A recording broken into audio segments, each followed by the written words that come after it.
और इन 60 स्टूडेंट्स के name store करने हो, तो क्या आप मतलब 60 नए वेरिएबल्स क्रिएट करोगे? तो आपको जो है 60 वेरिएबल्स क्रिएट करने पड़ेंगे और 60 वेरिएबल जो भी नाम है उसको वापस स्टोर करना पड़ेगा। फिर मान लीजिए उनके आपको कोर्स मार्क्स जो है मार्क्स भी स्टोर करना है, तो मार्क्स स्टोर करने तो आपको फिर से नए 60 वेरिएबल्स बनाने पड़ेंगे और उसमें मार्क्स स्टोर करने पड़ेंगे। ये बहुत ज्यादा जो है टायरिंग टास्क है। तो आप एक वेरिएबल बनाओ, उसमें नाम स्टोर करो, फिर से और एक वेरिएबल जो है 60 वेरिएबल बनाओ, उसमें आप जो है मार्क्स स्टोर करो। ये बहुत ही ज्यादा टायरसम टास्क है। तो इसलिए हमारे पास एक कॉन्सेप्ट आता है जावा में जिसको हम अरेज बोलते हैं। तो अरेज के साथ जो है मल्टीपल एलिमेंट्स स्टोर कर सकते हैं, बट यहाँ पे कंडीशन ये है उन मल्टीपल एलिमेंट्स का डेटा टाइप जो है सेम है।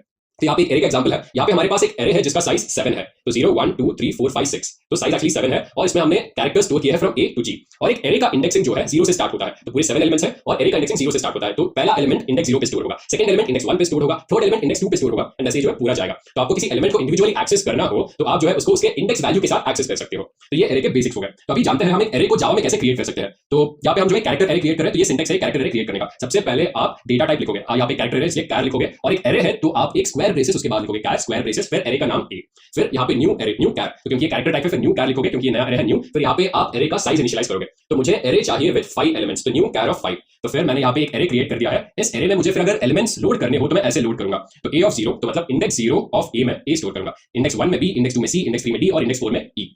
तो ये मैंने जो है वैल्यूज एरे में स्टोर कर दिए। फिर इसके बाद मुझे वैल्यूज को प्रिंट करना पड़ेगा। तो अगर प्रिंट करना है तो मुझे एक फॉर लूप यूज करना पड़ेगा। तो ये मेरा फॉर लूप 0 से लेकर जो है 4 तक जाएगा, जो कि मेरा इंडेक्स वैल्यूज है। 0 1 2 3 और 4 मेरे इंडेक्स वैल्यूज है और मैं यहाँ पे वैल्यूज प्रिंट करता रहूंगा। तो सबसे पहले मैं मान लीजिए आई का वैल्यू 0 है, तो मैं यहाँ पे प्रिंट कर रहा हूँ ए ऑफ 0 जो कि ये है। फिर मैं प्रिंट करूंगा A of 1 which is B, A of 2 which is C, A of 3 which is D and A of 4 which is E. तो इस तरह से मैं ये सभी वैल्यूज यहाँ पे प्रिंट कर रहा हूँ। तो फिर से एक्लिप्स में जाते हैं और ये एग्जांपल हम देखते हैं। यहाँ पे मैं इस पूरी चीज को यहाँ से हटा देता हूँ। यहाँ पे मुझे इन दोनों मेथड्स की भी जरूरत नहीं है, इसलिए मैं इन दोनों मेथड्स को भी यहाँ से हटा दूंगा। राइट, तो यहाँ पे सबसे पहले मुझे एक एरे क्रिएट करना पड़ेगा क्योंकि ये मेरा कैरेक्टर एरे है। कैर लिखूंगा, फिर दो जो है मैं स्क्वायर ब्रेसेस लिखूंगा, फिर इसके बाद एरे का नाम विच इज ए, फिर क्योंकि ये न्यू एरे है और इसको मुझे साइज असाइन करना है, मैं लिखूंगा न्यू कैर, फिर दो ब्रेस, इसका साइज मान लीजिए 5 है, तो I want a character array of length 5। तो मैंने ऐसे यहाँ पे कैरेक्टर एरे को इनिशियलाइज कर दिया है। फिर मुझे वैल्यूज असाइन करने पड़ेंगे इसमें। तो सबसे पहले मैं इंडेक्स 0 ऑफ ए में जो है ए स्टोर करूंगा, फिर मैं इसको कंट्रोल सी कंट्रोल वी कर देता हूँ यहाँ पे ताकि मेरा टाइम बच जाए। राइट, सो 0 1 2 3 4 एंड 5, तो यहाँ पे 1 2 3 4 एक्चुअली मेरा साइज यहीं पे एंड हो जाता है क्योंकि एरे में जो है फिक्स साइज है। तो मतलब 5 अगर साइज लिखोगे आप यहाँ पे तो आप 5 ही एलिमेंट एरे में डाल सकते हो, उससे ज्यादा आप नहीं डालोगे यहाँ पे। तो इंडेक्स 0 पे we have A, index 1 B, index 2 we have C, index 3 we have D, index 4 we have E. तो ऐसे मैंने वैल्यू सभी इनिशियलाइज कर दिए यहाँ पे। फिर मुझे वैल्यूज को प्रिंट करना पड़ेगा, तो मैं यहाँ पे लिखूंगा system dot out dot print ln and what do I have to print. Actually print करने से पहले मुझे फॉर लूप स्टार्ट करना पड़ेगा। तो यहाँ पे मैं लिखूंगा for int I is equal to 0, I कहाँ तक जाएगा 5 तक जाएगा, बट 5 इज एक्सक्लूसिव, मतलब 0 1 2 3 एंड 4 यहाँ पे हो जाएगा आई प्लस प्लस। यहाँ पे मैं दो स्पेस दूंगा, आपको मुझे अच्छे से इसकी स्पेसिंग करने दीजिए। फिर मैं इसको लूंगा, कट करूंगा, इसके अंदर पेस्ट कर दूंगा मैं। तो मुझे क्या प्रिंट करना है, मुझे ए ऑफ आई को प्रिंट करना पड़ेगा। फिर let me run this, let me see what is the result.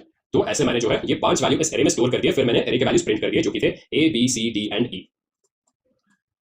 तो वो हमारा एरे था जहाँ पे हम जो है कैरेक्टर वैल्यू स्टोर कर रहे थे। इसी तरह हम जो है एक एरे में न्यूमेरिकल वैल्यूज भी स्टोर कर सकते हैं। तो यहाँ पे बस हमें एक इंटीजर एरे क्रिएट करना पड़ेगा और इस बार हम जो वैल्यू स्टोर कर रहे हैं वैल्यूज का स्टोरिंग भी जो है हम एक फॉर लूप के साथ करेंगे। जैसे आप देख रहे हो यहाँ पे मैंने एरे क्रिएट किया है जिसका साइज है 10। फिर एरे क्रिएट करने के बाद मुझे वैल्यूज में इंसर्ट करना पड़ेगा। तो I start a for loop which will जहाँ पे आई जो है 0 से स्टार्ट होगा, या एक्चुअली 10 तक जाएगा यहाँ पे। राइट, तो ये value I is equal to 0, I is less than 10 होगा, आई प्लस प्लस, और मैं यहाँ पे ए ऑफ 0 में 0 स्टोर करूंगा, ए ऑफ 1 में 1 स्टोर करूंगा, ए ऑफ 2 में 2 स्टोर करूंगा। ऐसे जो वैल्यूज में स्टोर होते रहेंगे। फिर इसके बाद मुझे और एक फॉर लूप देना पड़ेगा, फिर इन सभी को मैं प्रिंट कर दूंगा। तो फिर से मैं इसका एग्जांपल दिखाता हूँ आपको यहाँ पे।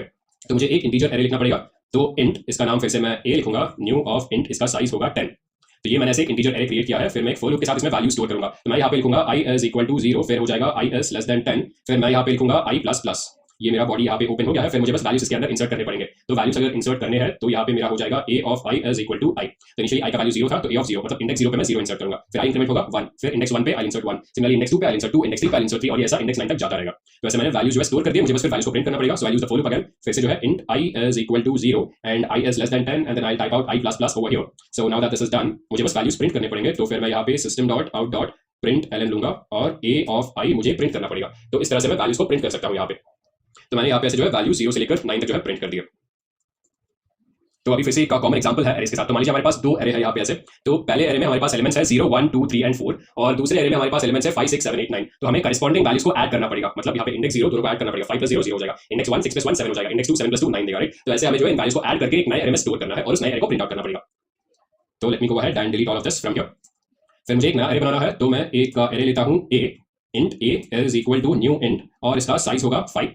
इसी तरह मुझे और एक एरे लेना पड़ेगा बी, इसका भी साइज होगा 5, would be equal to new int, फिर से ये 5 हो जाएगा। फिर मुझे इसके बाद एक नया एरे बनाना पड़ेगा int C which is equal to new int, इसके अंदर मैं फिर से 5 बना दूंगा। ये जो है मेरे 3 एरे यहाँ पे तैयार हो गए। फिर मुझे पहले एरे में वैल्यूज इंसर्ट करने पड़ेंगे। तो मैं यहाँ पे लिखूंगा for int I is equal to 0, I is less than 5, I plus plus, और मुझे बस जो भी वैल्यूज है आई के उसके मुझे ए में जो है इंसर्ट करना पड़ेगा। तो ये हो जाएगा A of I is equal to I. तो ऐसे मैंने जो भी वैल्यूज थे उनको यहाँ पे इंसर्ट कर दिया। फिर मुझे और एक फॉर लूप बनाना पड़ेगा यहाँ पे, ताकि मैं एरे बी में भी जो है वैल्यूज इंसर्ट करूँ। तो यहाँ पे int I is equal to 0, फिर से ये सेम रहेगा, आई इज लेस देन 5, यहाँ पे होगा आई प्लस प्लस। फिर यहाँ पे कुछ डिफरेंट होगा, मैं यहाँ पे और एक वेरिएबल लूंगा और उस वेरिएबल को मान लीजिए नम लिखता हूँ और उसमें मैं वैल्यू रखूंगा 5। फिर मुझे यहाँ पे जो बी ऑफ आई है उसमें आई विल स्टोर नम, और हर एक आइट्रेशन के बाद मैं नम को इंक्रीमेंट करूंगा यहाँ पे, राइट। तो इनिशियली बी ऑफ 0 में 5 स्टोर होगा, फिर नम इंक्रीमेंट होगा, फिर बी ऑफ 1 में 6, फिर बी ऑफ 2 में 7, बी ऑफ 3 में 8, और ये ऐसे इंक्रीमेंट होता रहेगा। तो मेरे पास जो है एरे ए और एरे बी तैयार हो गया। फिर let me just go ahead and print out the values of array A and array B. तो मुझे दो फॉर लूप यहाँ पे लेने पड़ेंगे। फिर से मुझे for int I is equal to 0, I is less than 5, I plus plus, मैं यहाँ पे लिख देता हूँ system dot out dot print. फिर मैं एक्चुअली स्पेस लिखता हूँ यहाँ पे, जो कि ज्यादा सही रहेगा। तो मुझे क्या प्रिंट करना पड़ेगा, ए ऑफ आई, फिर मैं यहाँ पे प्लस लिख के एक स्पेस दे देता हूँ। इसी तरह मुझे जो है एरे बी के भी वैल्यूज प्रिंट आउट करने पड़ेंगे। तो मैं एरे बी के वैल्यूज जो है यहाँ पे बस बी लिखूंगा यहाँ पे। तो let me run this first, फिर रिजल्ट देखते हैं। तो यहाँ पे इसके पहले मुझे एक न्यू लाइन लिखना पड़ेगा। तो यहाँ पे मैं लिख देता हूँ system dot out dot print Elon, right. तो ये मेरे एरे ए के वैल्यूज हो गए और ये जो है एरे बी के वैल्यूज हो गए यहाँ पे। तो just to make it more intuitive यहाँ पे मैं लिख देता हूँ, मान लीजिए यहाँ पे मुझे लिखना पड़ेगा, यहाँ पे मैं स्पेस देता हूँ वैल्यूज इन एरे ए, और इसी तरह मैं यहाँ पे लिखूंगा, यहाँ पे मुझे ये ऐड करना पड़ेगा प्लस, फिर यहाँ पे मैं लिख देता हूँ वैल्यूज इन एरे बी। तो यहाँ पे मुझे कुछ एरर है, यहाँ पे मुझे एक प्लस ऐड करना पड़ेगा to separate the string and the variable. फिर मैं इसको अभी प्रिंट करता हूँ। तो ये बार बार यहाँ पे ऐसे प्रिंट हो रहा है, मुझे ये बार बार प्रिंट करने की जरूरत नहीं है। तो फिर से ये एरर जो है इसको मैं हटा देता हूँ यहाँ पे एक्चुअली। फिर से मैं इसको भी हटा देता हूँ यहाँ पे, ये प्लस ऑपरेटर को मैं हटा दूंगा यहाँ पे मैं एक राउंड रेस दे दूंगा। फिर इसको भी मैं यहाँ से हटा दूंगा। तो ये एरर इसलिए आ रहा है क्योंकि बार बार जो ये फॉर लूप रिपीट होगा। तो एक हर एक आइट्रेशन में values in array A 0, values in array A 1, values in array A 2, तो मुझे बस ये एक ही बार प्रिंट करना है, बार बार प्रिंट नहीं करना है। तो मैं यहाँ पे ऐसे कर देता हूँ, यहाँ पे इसके ऊपर मैं एक प्रिंट स्टेटमेंट लिखूंगा जो कि ज्यादा आसानी से हो जाएगा मेरा यहाँ पे। तो मैं यहाँ पे लिखूंगा system dot out dot print Elon, फिर यहाँ पे लिखूंगा वैल्यूज इन एरे ए, फिर देखते हैं अभी कैसा आता है हमारा। तो यहाँ पे एक एरर है, देखते हैं ये एरर क्या है। मुझे बस यहाँ पे एक सेमीकोलन डालना पड़ेगा, यहाँ पे मैंने सेमीकोलन डाल दिया। फिर मैं इसको रन करूंगा यहाँ पे, राइट। तो हमें वैल्यूज इन एरे ए यहाँ पे पता चल गया। इसी तरह मुझे जो है यहाँ पे एक न्यू लाइन है, फिर मुझे और एक न्यू लाइन यहाँ पे डालना पड़ेगा सिस्टम डॉट आउट डॉट